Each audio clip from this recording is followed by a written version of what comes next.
नमस्कार दोस्तों, स्वागत है आपका टॉपिक डिकोडर्स के एक नए वीडियो में।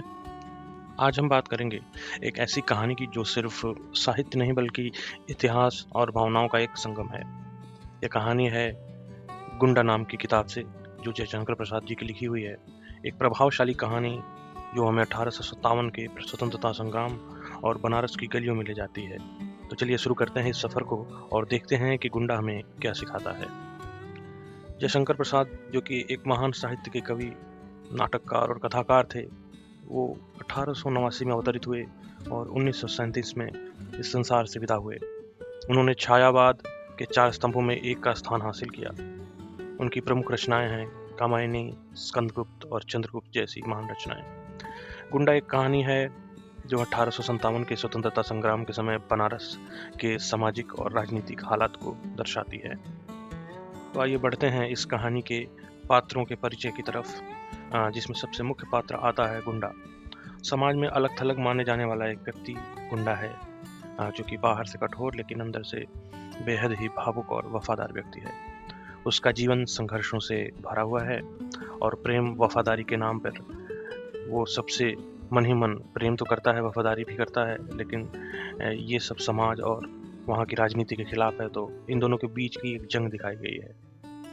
यह एक नया ट्रेजिक हीरो है बेसिकली, जो अपने दिल की सच्चाई से कभी समझौता नहीं कर पाता है। ये एक मुख्य पात्र है और इस मुख्य पात्र का जो वर्णन किया गया है लेखक द्वारा किताब में, कैरेक्टर का डिस्क्रिप्शन, मुझे नहीं लगता कि मैंने इस कैरेक्टर के डिस्क्रिप्शन से अच्छा कोई कैरेक्टर डिस्क्रिप्शन आज तक देखा होगा।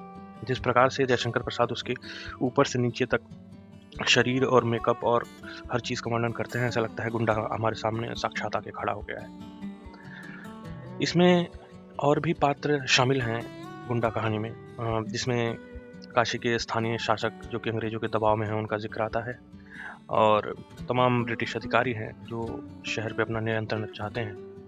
और इसमें एक और साइड मेन कैरेक्टर है जो कि प्रेमिका है गुंडा की, जिसके प्रति गुंडा का प्रेम कहानी को और गहराई देता है।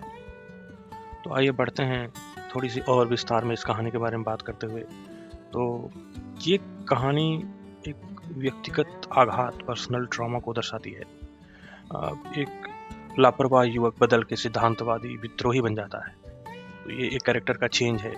पहले वो लापरवाह था, फिर बाद में वो सिद्धांतवादी बन जाता है। वो अन्याय के खिलाफ खड़ा होता है, धीरे धीरे कॉलोनाइजर्स के दमन के खिलाफ एक प्रतिरोध का प्रतीक बन के आता है।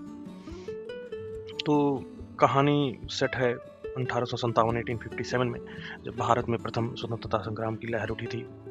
अंग्रेजों की ईस्ट इंडिया कंपनी बनारस पे अपना नियंत्रण जमाना चाहती थी और कुछ स्थानीय शासक अंग्रेजों का साथ दे रहे थे, लेकिन आम जनता अपने परंपरागत मूल्यों और स्वतंत्रता के पक्ष में खड़ी रहती थी।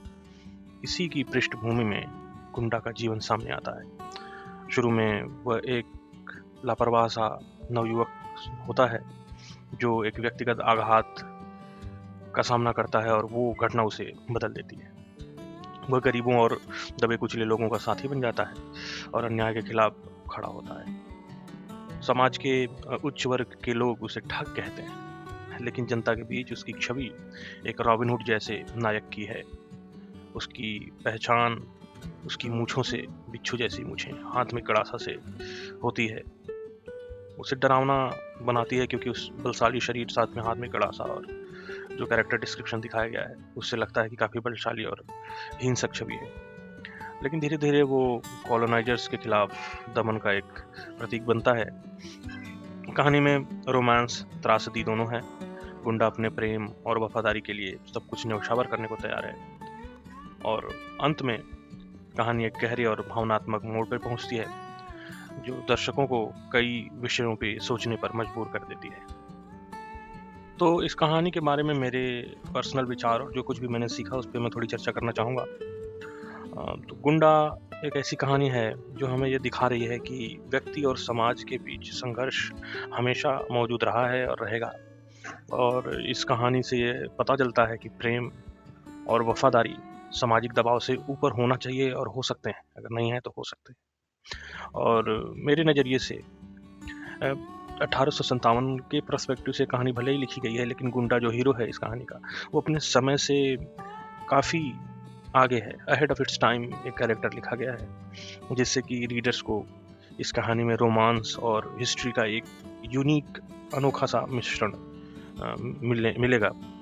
यह हमें यह भी सोचने पे मजबूर करती है कि समाज के नियमों के खिलाफ खड़े होने वाले लोग अक्सर बाद में समझ आते हैं।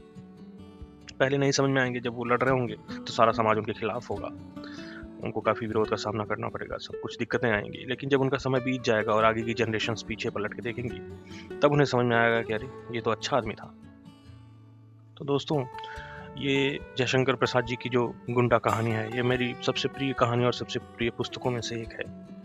इतनी वेल रिटन, वेल आर्टिकुलेटेड कहानी है, इतना अच्छा कैरेक्टर डिस्क्रिप्शन है, ऐसा लगता है कि हम स्वयं कहानी के बीच में खड़े हैं और हम ये सारी चीज़ें होते हुए देख रहे हैं। ये एक ऐसी कहानी है जो हमें इतिहास और उससे रिलेटेड जो भावनाएं हैं उससे जोड़ती है। अब वो भावनाएं आप प्रेम की ले लीजिए, समाज के प्रति अपनी भावनाओं को ले लीजिए, या फिर आज़ादी से रिलेटेड, भारत की आज़ादी से रिलेटेड जो संघर्ष था उसका कुछ स्टार्टिंग पॉइंट ऑफ व्यू समझने को ले लीजिए। मेरी तरफ से ये सजेशन है कि बिल्कुल पढ़ें इस कहानी को, काफ़ी अच्छी किताब है। तो इसी के साथ आज का वीडियो ख़त्म करते हैं। अगर आपको ये वीडियो पसंद आया हो तो इसे लाइक करें, शेयर करें और सब्सक्राइब करें टॉपिक डिकोडर्स को। हम फिर मिलेंगे अगली वीडियो में एक नए विषय के साथ। धन्यवाद। जय हिंद।